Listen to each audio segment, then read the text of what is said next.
So I've been having a great time during the month of September and October reading spooky books.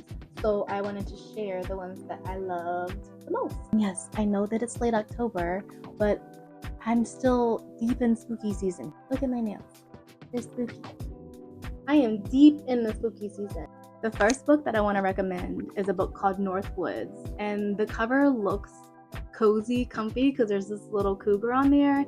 It's not a cozy book, not a cozy book at all. It's a story about a house. The house story kind of spans over a few hundred years. It tells you about like the inhabitants of the house over this time. The story just kind of shows you exactly how temporary people are, animals are, how time kind of washes away every imprint that we think we might be leaving in a place that we dwell. It wasn't like a horror book, but it was definitely kind of eerie. I really enjoyed that Northwoods book more than I expected, and I was pleasantly surprised. Well, there's a few books by this author that I've read during spooky season that I really love. So it's Kingfisher. She does a lot of like retellings, from like fairy tale retelling, Edgar Allan Poe stuff. So in What Moves the Dead, this is the one, the Edgar Allan Poe like retelling. So it centers around this character named Easton, and he's in this small town. And there's some weird stuff going on in this small town. Dead animals are moving around. He's trying to uncover what's making these animals turn into kind of like zombies. It's like a novella, very quick read, kind of like dark academia vibes. It was just very on brand for her if you're familiar with her other work. So the other T. Kingfisher book that I really liked is Nettle and Bone. This is kind of a dark fairy tale in the sense that it's creepy, but everything kind of ends up working out. There's some magical animal sidekicks in here. There was a lot of nonsense, but it worked and it was fun. There's a witch that is assisting our main character in her journey, trying to save her sister from an abusive marriage. So this witch that she befriends, this dust witch, has her collect like random objects that she needs to help the sister break free.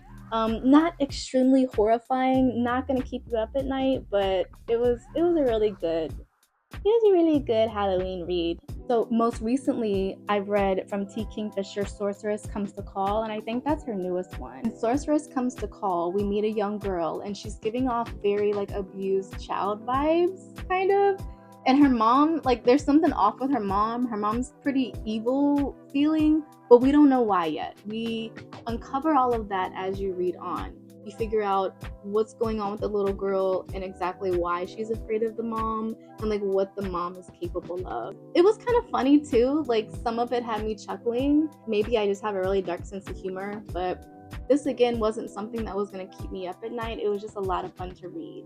Another book that I absolutely loved for spooky season was Slewfoot by Brom. So Slewfoot was like the perfect book to read during spooky season. The vibes were immaculate. So there's illustrations in the book, and those were so creepy cool. I had the Kindle. I really wish I would have gotten the paper version of that book so that way I could have had like the paper illustrations. But they're really cool, creepy cool. So it's set in this extremely like pious town in like early America, and everyone's religious and afraid of like witchcraft. So Abatha meets the devil, but neither of them know that this is the devil. Like the devil doesn't even know that he's the devil. They have like a quid pro quo type of friendship. He's helping her with like her crops, and so she can survive during the winter. And all of this thriving that she's doing is getting a lot of attention from this pious town because, again, everyone's like afraid of witchcraft. They're like, what's going on? Why is your garden growing? Everything's bare over here. And so when like all the townspeople start getting suspicious, that's when the story starts heating up. Surprisingly, this devil story, I found it, some parts of it kind of deep. Maybe I shouldn't be taking interesting life quotes away from horror books about the devil, but alas, I am here. Just hear me out. All the eyes, all the gods, they are all part of the same. Mother Earth, Christ, all the religious sects across the globe, the sun, the earth, the moon, the planets, the stars, man and beast, gods and devils, all of existence, all of it. One thing. No matter what name you call God, it is God regardless. It's all one thing. Like we're all part of the same energy source. So that's kind of my takeaway from that. I also enjoyed 2 books that were like a collection of like short stories. So Ghost Summer felt like a grown-up version of like Goosebumps, where a bunch of like short stories about scary things or potential horrors, things like ghosts and voodoo, zombies, like plagues, and some stories are a little more heavy than the others. So it was in sections. The first section wasn't my favorite, but the rest of it I really love. That's how it goes with like short story collections. You may not love all of them, but there's some good ones.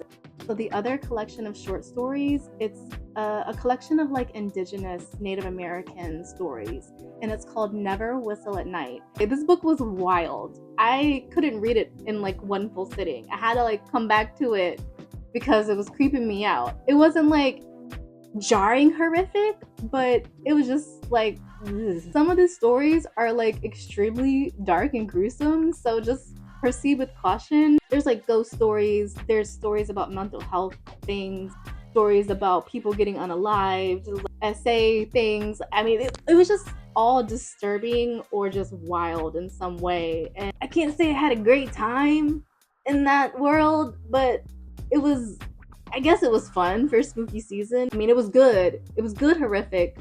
I gave it 5 stars, but again, just proceed with caution. The most recent spooky book that I've read is called September House. So this one didn't get amazing reviews on Goodreads, so I wasn't expecting to like it as much as I did, but it was pretty cool. Like, I was like, why does everyone hate this? So September House, it's a story about like a middle-aged woman, and she finds her dream house and it ends up being haunted, and it has like ghosts and some poltergeists and like some demons in the basement. Like, there's just a lot going on with this house. She learns to like live in harmony with these ghosts. She has a really like funny relationship with the ghosts. So even though it was a horror book, I still found myself like chuckling or giggling at it. So the problem is, the daughter's coming to visit to solve a family crisis, and the daughter's never been to the house, so she doesn't know that it's haunted. So the mom is like gonna have to hide all these poltergeist activity from the daughter. It wasn't something, again, that kept me up at night. It was kind of a good blend of like comedy and horror for me, and I really loved it. The last book, it's more of like a fantasy book rec, Empire of the Vampire. It's like a very action-packed, epic, dark fantasy novel about a vampire. There's wars, there's gore, it's sexy, like there's a lot of dark humor. I really loved that series, and I really am so glad that I read it like during the fall time, because the vibes were like so immaculate with that series when it comes to spooky season. So Empire of the Vampire, I totally recommend if you are ready to, deep dive into a dark fantasy, because that was a fun time, a great world to be in, and highly recommend.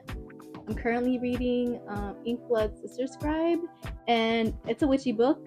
I wouldn't say it's horror, but it still belongs in the Halloween time of reading, so I'm having a good time with it. What's funny is I can read all of these dark books and chuckle my way through it, but the Disney movie Inside Out, girl, I'm a gangster when it comes to books, but Inside Out, can't handle it. Yeah, that's pretty much it. Those are all the spooky books that I've read during spooky season and I've loved, and I wanted to share. I'll be back when I have more books to talk about. Okay, bye.